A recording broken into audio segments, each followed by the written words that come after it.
OpenAI has just released the ChatGPT App Store, which is a native integration platform that allows you to connect potentially thousands of apps such as Booking.com, DoorDash, Photoshop, etc. to your ChatGPT conversations. Even if you've never built an app before, this is the platform that you definitely need to pay attention to because it's going to completely transform how your customers talk to your business in 2026. So by the end of this video, you will have a complete understanding of what the ChatGPT App Store is, how you can use it every day in your daily workflow of your business, and how you can potentially build your own ChatGPT app for your business. If you're familiar with website chatbots, this is somewhat similar, but native to the ChatGPT ecosystem, where over 800 million users already uses it. So let me go straight into ChatGPT so I can show you exactly how you can use it today. Basically, if you go to your ChatGPT app, you may see that basically there's an app section over here.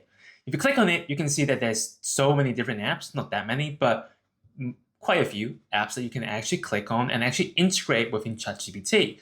So basically, for example, you can have something like Photoshop that can edit your images, Airtable, which is a database, Booking.com to find hotels, Figma board, Canva, Spotify, etc. Right? I'm not going to go over all of them, but just to give you an example, what you can do if you go to productivity, let's say I'm looking for Booking.com, for example, then I can just connect to it. I click connect, I'll click connect.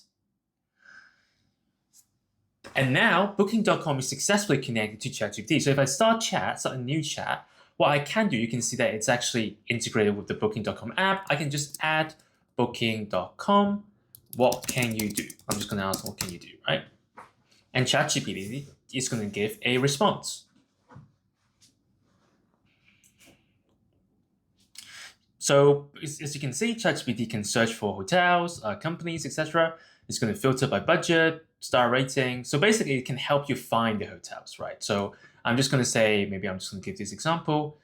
Find a hotel in Paris for two people during Christmas that's under $200, right? So what it should be able to do is going to fetch from the Booking.com database and then output the data back to the user. So you can see 24 to 26, but I asked for Christmas. For two people, that's under $200. So you can see that. Then you have the hotel in Millie, etc. And you can see the prices, they're under $200. I mean, that's slightly above $200, but it's close enough to $200, right? And you can also do things like, for example, if I just disconnect to the app, then I just disconnect to the app. And let me just go through the other apps as well. So if I wanted to, let's say Canvas, I can also connect to Canvas. And then I can just add Canva, can you help me design a PowerPoint for my end of year audit report?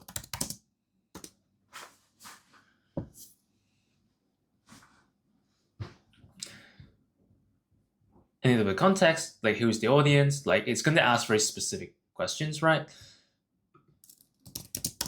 It's for, let's say, C-level for FY 2025 internally. Make up the content for now. I'm just going to ask it to make up the content for now, but obviously you can insert your own document, internal documents, right? Be as formal as possible.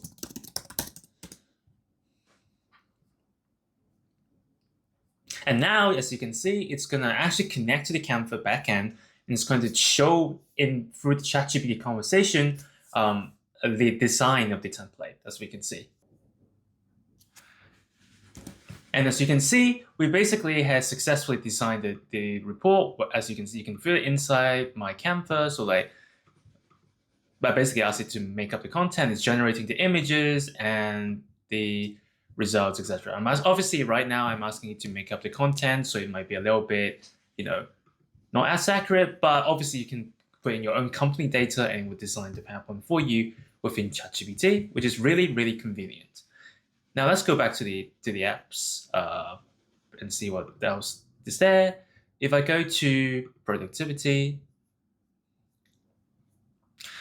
As you can see, you can connect to your own CRM, HubSpot, high level, for example. I don't have them, but then you can connect to them if you have them to basically analyze your own customer data. You also have access to Google Outlook Calendar and also Outlook email, so you can fetch emails accordingly, and you have conversations within ChatGPT. Same with your Teams, etc. Same with Stripe. If you want some payment automations as well. So there's so many things that you can actually do within GPT, right? And for example, you can also find restaurant reservations if I connect to the Open Table as well. At Open Table, so at Open Table, find me a good Christmas lunch place at Mayfair.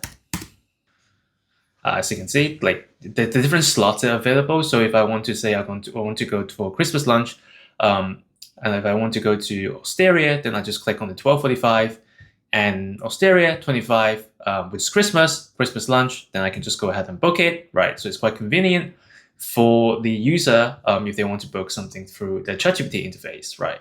And just search for the exact, filter out the exact restaurants that they want, and it's going to give quite a good summary essentially. But yeah, this is an overview of like the app store. Hopefully you get an idea. Basically, any apps that you want within here, you can choose between lifestyle and productivity, and you can just basically add the app, and you can do a bunch of different operations as what you can do, and actually integrate with your daily day-to-day workflow in your company, your business, etc. So it's really convenient. And the good thing about this is that you can actually build your own apps for your own business within ChatGPT now. Now, before you ask, you might ask like, why even bother to do that? Why ChatGPT, right? The thing is with ChatGPT, they have 800 million users, right? That means that you have so much reach by just having a native app within GPT that does a very specific function. So if your app is so unique, for example, let's say mine is, let's say a delivery app, like for example, right now DoorDash is not in here, but like let's say Uber Eats or Deliveroo like is in here, then you may be one of the only few apps in here, because it's so new, that's going to perform that specific functions. And when the users say, oh, I want to book a holiday, for example, right? Maybe not a good example, but like if I want to go to book a holiday, I can see only booking.com in here and maybe TripAdvisor. That's the only two apps I have access to.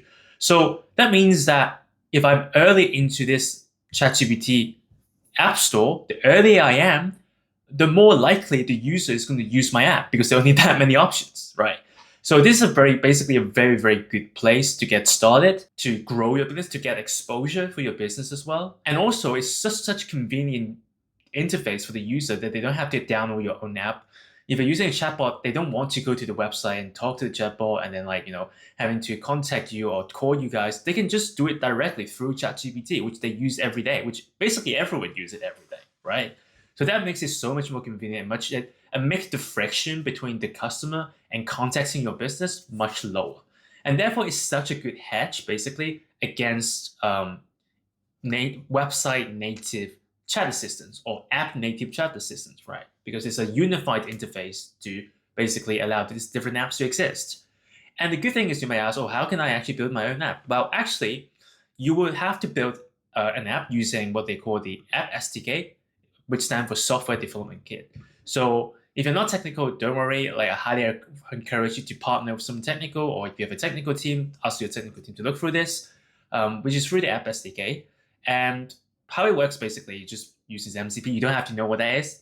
In very simple terms, it's basically a common language for large language models like ChatGPT or OpenAI to connect to different apps like Calendar, your spreadsheet, etc. Right? And you can design the visual interface using in here, and you can also define your conversational logic inside this SDK as well. This is how you build it. After you build it, though, you will have to submit to OpenAI, and OpenAI will need to approve your apps before it goes live in the app marketplace. Just like any mobile apps, like App Store for iOS, the Apple App Store, or like the Play Store for Android, you still need to submit your app for approval. It's the exact same thing for ChatGPT, right? This is just another app marketplace. So yeah, hopefully this has given you some ideas and a taste of what really happened today with ChatGPT, and that helped you somehow. And if your business would like something like this being implemented in your business, maybe a custom ChatGPT app, you're more than welcome to use the link in the description to book a free discovery call with me and my team. And if you enjoyed this kind of content, remember to like, comment, and subscribe. And yeah, I'll see you in the next one.